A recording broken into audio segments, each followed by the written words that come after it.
പ്രവാസ ലോകത്തെ വാർത്തകളും വിശേഷങ്ങളും അതുപോലെ മാറി മാറി വരുന്ന നിയമങ്ങളും നേരത്തെ അറിയാൻ ഈ ചാനൽ സബ്സ്ക്രൈബ് ചെയ്യൂ.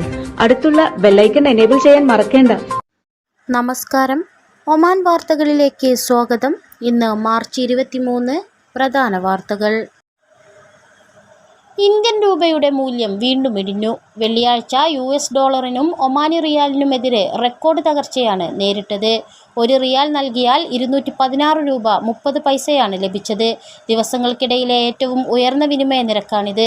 ഏഷ്യയിലെ വിവിധ കറൻസികളുടെ ദൗർബല്യവും പ്രാദേശിക ഡോളറിൻ്റെ വർദ്ധിച്ച ഡിമാൻഡും രൂപയുടെ വിലയിടിവിന് കാരണങ്ങളായത്. ഇന്നലെ രാവിലെ രൂപയുടെ മൂല്യം ഒമാനി റിയാലിനെതിരെ 216 രൂപ 30 പൈസയായിരുന്നു. ഇത് വരും ദിവസങ്ങളിലും തുടരും.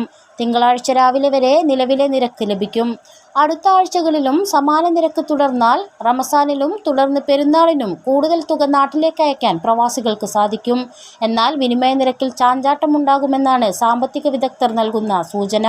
സെഷന്റെ അവസാനത്തോടെ അടുക്കുമ്പോൾ ശക്തമായ ഡോളർ ബിഡുകൾ രൂപയെ റെക്കോർഡ് താഴ്ചയിലേക്ക് തള്ളിവിട്ടു.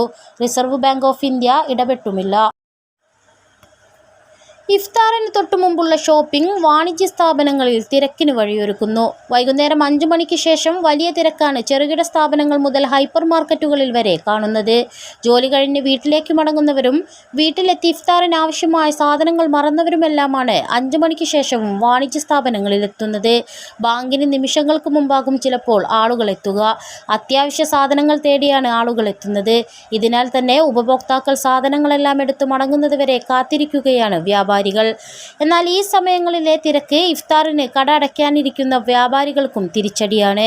ഗതാഗതക്കുരുക്കും വാണിജ്യ സ്ഥാപനങ്ങളിലെ ആൾക്കൂട്ടവും ഒഴിവാക്കുന്നതിന് മറ്റു സമയങ്ങൾ തിരഞ്ഞെടുത്ത് മുൻകൂട്ടി ഷോപ്പിംഗ് നടത്തണം. വാണിജ്യ സ്ഥാപനങ്ങളിൽ ജീവനക്കാർ ഇഫ്താറിന് ഒരുക്കങ്ങൾക്കായി താമസ സ്ഥലങ്ങളിലേക്ക് മടങ്ങുന്നതിനാൽ കൗണ്ടറുകളിൽ അടക്കം ആളുകൾ കുറയുന്നു. നീണ്ട വരിയാണ് ചില സ്ഥാപനങ്ങളിൽ കഴിഞ്ഞ ദിവസങ്ങളിൽ ഉണ്ടായത്. ചില കട ഉടമകൾ ജീവനക്കാർക്ക് കടകളിൽ തന്നെ ഇഫ്താർ സൗകര്യവും ഒരുക്കുന്നുണ്ട്. ഇന്ത്യയിലെ ചില മെഡിക്കൽ സ്ഥാപനങ്ങളുടെ തട്ടിപ്പിനും ചൂഷണത്തിനും ഒമാനി പൗരന്മാർ വിധേയരാകുന്ന റിപ്പോർട്ടുകൾ വർദ്ധിക്കുന്ന പശ്ചാത്തലത്തിൽ ആശങ്ക രേഖപ്പെടുത്തി മുംബൈയിലെ ഒമാൻ കോൺസുലേറ്റ്. കടുത്ത ജാഗ്രതയോടെ വേണം ചികിത്സ തേടാനെന്നും തെറ്റിദ്ധരിപ്പിക്കുന്ന പരസ്യങ്ങളും പ്രൊമോഷനുകളും ഒഴിവാക്കണമെന്നും കോൺസുലേറ്റ് അറിയിച്ചു. പരിഭാഷകർ പോലുള്ള ഇടനിലക്കാരുമായി ഇടപഴകുമ്പോഴും ജാഗ്രത അനിവാര്യമാണ്. ചികിത്സാ കേന്ദ്രങ്ങളുടെ ഗുണമേന്മയും വിശ്വാസ്യതയും നേരിട്ട് പരിശോധിച്ചുറപ്പിക്കേണ്ടത് പ്രധാനമാണ്.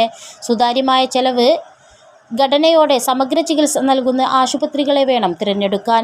വമ്പൻ ചികിത്സാ ചെലവുകൾക്ക് ഇരയാകുന്നതിൻ്റെ കോൺസുലേറ്റ് മുന്നറിയിപ്പ് നൽകി. നിരവധി ഒമാനി പൗരന്മാരാണ് ഇന്ത്യയിൽ ചികിത്സാ തട്ടിപ്പിനും ചൂഷണത്തിനും ഇരയായത്. ഇത് കാരണം ചിലർക്ക് ഗുരുതര ആരോഗ്യ പ്രശ്നങ്ങളുണ്ടാകുകയും മറ്റു ചിലർ മരിക്കുകയും ചെയ്തു. ഇതേറെ ഗൗരവമായാണ് കോൺസുലേറ്റ് കാണുന്നത്. കോൺസുലേറ്റിൻ്റെ ഔദ്യോഗിക വെബ്സൈറ്റിൽ വിശദീകരിച്ച മാർഗനിർദ്ദേശങ്ങൾ പാലിച്ച് തങ്ങളുടെ സുരക്ഷയ്ക്കും ക്ഷേമത്തിനും പൗരന്മാർ മുൻഗണന നൽകണമെന്നും അറിയിപ്പിലുണ്ട്.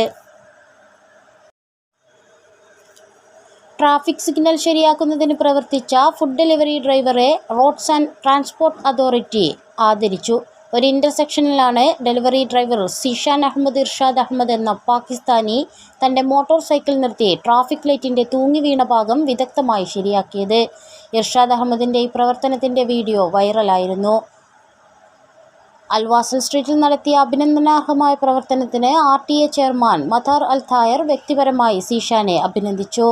എണ്ണമറ്റ വാഹനയാത്രക്കാരുടെയും കാൽനടയാത്രക്കാരുടെയും സുരക്ഷ ഉറപ്പാക്കുന്ന ഈ പ്രവൃത്തി അദ്ദേഹം അറിയാതെ ആരോ റെക്കോർഡ് ചെയ്യുകയും ദൃശ്യങ്ങൾ അതിവേഗം വൈറലാകുകയും ഒടുവിൽ RTAയുടെ ശ്രദ്ധ പിടിച്ചുപറ്റുകയും ചെയ്യുകയായിരുന്നു.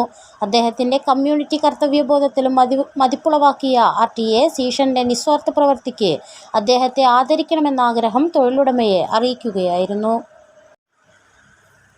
ദാഖിലിയ ഗവർണറേറ്റിലെ നിസ്വ വിലായത്തിൽ നിരത്തുകളിൽ അഭ്യാസ പ്രകടനം നടത്തിയവർ അറസ്റ്റിൽ. 102 മോട്ടോർ സൈക്കിളുകളും royal Oman police special task force പിടിച്ചെടുത്തു. ഗതാഗത നിയമം ലംഘിച്ചതിനെ തുടർന്നാണ് നടപടി. ഇവർക്കെതിരായ നിയമ നടപടികൾ പൂർത്തിയാക്കിയതായും പോലീസ് അറിയിച്ചു. കഴിഞ്ഞ ദിവസം വടക്കൻ ബാത്തിനയിലും സമാന സംഭവം റിപ്പോർട്ട് ചെയ്തിരുന്നു. 2 പേരെ ബാത്തിന പോലീസ് കമാൻഡ് അറസ്റ്റ് ചെയ്യുകയും 129 ബൈസൈക്കിൾ, 19 മോട്ടോർ സൈക്കിളുകൾ എന്നിവ പിടിച്ചെടുക്കുകയും ചെയ്തു. സ്വന്തം ജീവനും പൊതുജനങ്ങളുടെ ജീവനും ഭീഷണിയാകുന്ന തരത്തിലായിരുന്നു സംഘത്തിൻ്റെ അഭ്യാസ പ്രകടനം. ഇവർക്കെതിരെ നിയമ നടപടികൾ സ്വീകരിച്ചതായും റോയൽ ഒമാൻ പോലീസ് പ്രസ്താവനയിൽ അറിയിച്ചു. ഒമാനിലെ തൃശൂർ നിവാസികളുടെ കൂട്ടായ്മയായ ഒമാൻ തൃശൂർ ഓർഗനൈസേഷൻ ഇഫ്താർ സ്നേഹസംഗമം സംഘടിപ്പിച്ചു. ചടങ്ങിൽ ഒമാനിലെ പൗരപ്രമുഖരും നിരവധി പ്രവാസി സംഘടനാ പ്രതിനിധികളും സാമൂഹിക സാംസ്കാരിക പ്രവർത്തകരും സന്നിധരായിരുന്നു. Oman Thrissur organisation president Naseer Thiruvathra അധ്യക്ഷത വഹിച്ച സമൂഹ നോമ്പുതുറയിൽ ജനറൽ സെക്രട്ടറി അഷറഫ് വാടാനപ്പള്ളി സ്വാഗതം ആശംസിച്ചു. ഇത്തരത്തിലുള്ള ആചാരാനുഷ്ഠാന സ്നേഹസംഗമങ്ങൾ സമൂഹത്തിൽ പരസ്പരം ഐക്യവും സാഹോദര്യവും ഊട്ടിയുറപ്പിക്കുമെന്ന് അധ്യക്ഷൻ നസീർ തിരുവത്ര അഭിപ്രായപ്പെട്ടു. ഇർഷാദ് അദനി നിലമ്പൂർ ഇഫ്താർ സന്ദേശം നൽകി. ട്രഷറർ വാസുദേവൻ തളിയറ ആശംസയും പ്രോഗ്രാം കൺവീനർ ഹസൻ കേച്ചേരി ഇഫ്താർ സ്നേഹസംഗമത്തിൽ പങ്കെടുത്തവർക്ക് നന്ദിയും രേഖപ്പെടുത്തി. മലേഷ്യക്കെതിരെ എതിരില്ലാത്ത 2 ഗോളുകളുടെ ജയം സ്വന്തമാക്കി ലോകകപ്പ് സ്വപ്നങ്ങളിലേക്ക് ഒരു പടി കൂടി അടുത്തിരിക്കുകയാണ് ഒമാൻ.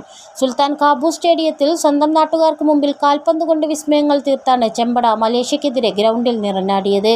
ടീം ഓരോ തവണ പന്തുമായി മുന്നേറുമ്പോഴും പ്രതിരോധം തീർക്കുമ്പോഴും ആർപ്പുവിളികളോടെ പിന്തുണ നൽകിയ നാട്ടുകാർക്ക് മുമ്പിൽ തോൽക്കാൻ ഒമാൻ താരങ്ങളും ഒരുക്കമല്ലായിരുന്നു. 21,000-ൽ പരം കാൽപന്ത് പ്രേമികൾ ഒമാൻ മലേഷ്യ മത്സരം കാണാനെത്തിയിരുന്നതായി ഔദ്യോഗിക കണക്കുകൾ പറയുന്നു. രാത്രി 10 മണിക്ക് ആരംഭിച്ച മത്സരത്തിനും ഏറെ മുമ്പ് തന്നെ കാൽപന്ത് പ്രേമികൾ സ്റ്റേഡിയത്തിലെത്തിയിരുന്നു. താരങ്ങളുടെ വാമപ്പ് സെഷനിൽ അടക്കം പ്രോത്സാഹനവുമായി ആരാധകർ ആർത്തുവിളിച്ചു. സാധാരണ സമയത്തു നിന്നും വ്യത്യസ്തമായി രാത്രി 10 മണിയോടെയാണ് മത്സരം ആരംഭിച്ചത് എന്നതും കൂടുതൽ ആളുകൾക്ക് പങ്കെടുക്കാൻ അവസരമൊരുക്കി.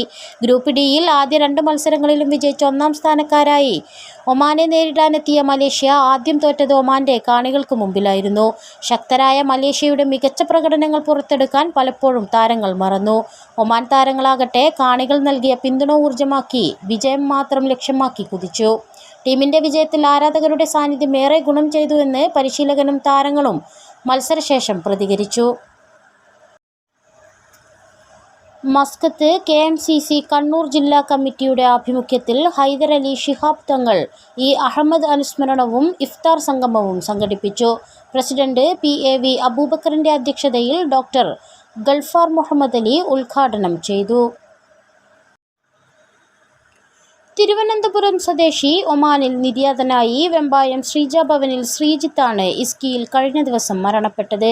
ഇസ്കി ആശുപത്രി മോർച്ചറിയിൽ സൂക്ഷിച്ചിരിക്കുന്ന ഭൗതിക ശരീരം നാട്ടിൽ കൊണ്ടുപോകുന്നതിനുള്ള നടപടികൾ നടന്നുവരുന്നതായി ബന്ധപ്പെട്ടവർ അറിയിച്ചു. ബുറൈമി മാർക്കറ്റ് കൂട്ടായ്മയുടെ ആഭിമുഖ്യത്തിൽ ഇഫ്താർ വിരുന്നും സ്നേഹസംഗമവും നടന്നു. സമൂഹത്തിലെ വിവിധ തുറകളിലെ വ്യക്തിത്വങ്ങളുടെ സംഗമവേദിയായി. ഒമാനികളും ബംഗ്ലാദേശ്, പാകിസ്ഥാൻ സ്വദേശികളുമടക്കം 100 കണക്കിന് ആളുകൾ പങ്കെടുത്തു. വ്യക്തിബന്ധങ്ങളിലെ ഊഷ്മളത നിലനിർത്താൻ ഇത്തരം ഇഫ്താർ വിരുന്നുകൾക്ക് സാധിക്കുമെന്ന് സംഘാടകർ അഭിപ്രായപ്പെട്ടു. മുസന്തം ഗവർണറേറ്റ് സന്ദർശനത്തിന്റെ ഭാഗമായി പ്രദേശത്ത് തൊഴിലെടുക്കുന്ന ഇന്ത്യക്കാരായ പ്രവാസികളുമായി അംബാസഡർ അമിത് നാരംഗ് ആശയവിനിമയം നടത്തി. വിദേശത്ത് ഇന്ത്യൻ സംസ്കാരവും മൂല്യങ്ങളും പ്രോത്സാഹിപ്പിക്കുന്നതിനും ഇന്ത്യക്കാരുടെ ക്ഷേമം ഉറപ്പുവരുത്തുന്നതിനും മികച്ച ബന്ധം വളർത്തിയെടുക്കുന്നതിനും ഇന്ത്യൻ എംബസി പ്രതിജ്ഞാബദ്ധമാണെന്ന് അംബാസഡർ പറഞ്ഞു. വിവിധ വിഷയങ്ങൾ പ്രവാസികൾ അംബാസഡറുടെ ശ്രദ്ധയിൽപ്പെടുത്തുകയും ചെയ്തു. അംബാസഡറുടെ മുസന്തം സന്ദർശനത്തിന്റെ ഭാഗമായി ഗവർണർ സയ്യിദ് ഇബ്രാഹിം സയ്യിദ് അൽ ബുസൈദിയുമായി അമിത് നാരംഗ് കൂടിക്കാഴ്ച നടത്തിയിരുന്നു. നിക്ഷേപ, വിനോദസഞ്ചാര, സാംസ്കാരിക മേഖലകളിലെ സഹകരണവും മുസന്തമിലെ ഇന്ത്യൻ സമൂഹത്തിന്റെ ക്ഷേമവും ചർച്ച ചെയ്തു. ഖസബ് ഇന്ത്യൻ സ്കൂളിലും അംബാസഡർ സന്ദർശനം നടത്തി. സ്കൂൾ മാനേജ്മെന്റ് കമ്മിറ്റിയുടെ നേതൃത്വത്തിൽ സ്വീകരണം നൽകി. വിദ്യാർത്ഥികളുമായി അമിത് നാരംഗ് ആശയവിനിമയം നടത്തി. വിദ്യാർത്ഥികളുടെ വിവിധ കലാപ്രകടനങ്ങളും അരങ്ങേറി. അമിത് നാരംഗിന്റെ ആദ്യ മുസന്തം സന്ദർശനമായിരുന്നു ഇത്. സാമൂഹിക മാധ്യമങ്ങളിൽ തെറ്റായ വിവരങ്ങൾ പ്രചരിപ്പിച്ചതിന് 2 സ്വദേശികളെ റോയൽ ഒമാൻ പോലീസ് അറസ്റ്റ് ചെയ്തു. ഇൻഫർമേഷൻ ടെക്നോളജി കുറ്റകൃത്യങ്ങൾ തടയുന്നതിനുള്ള നിയമം ലംഘിച്ചതിനാണ് ഇവർ അറസ്റ്റിലായിരിക്കുന്നത്. പ്രതികൾക്കെതിരെ നിയമ നടപടികൾ സ്വീകരിച്ചതായും പോലീസ് അറിയിച്ചു. ഇതോടുകൂടി ഇന്നത്തെ വാർത്തകൾ ഇവിടെ പൂർണ്ണമാവുന്നു. കൂടുതൽ ഒമാൻ വാർത്തകളും വിശേഷങ്ങളുമായി നാളെ വീണ്ടും കാണാം. നമസ്കാരം.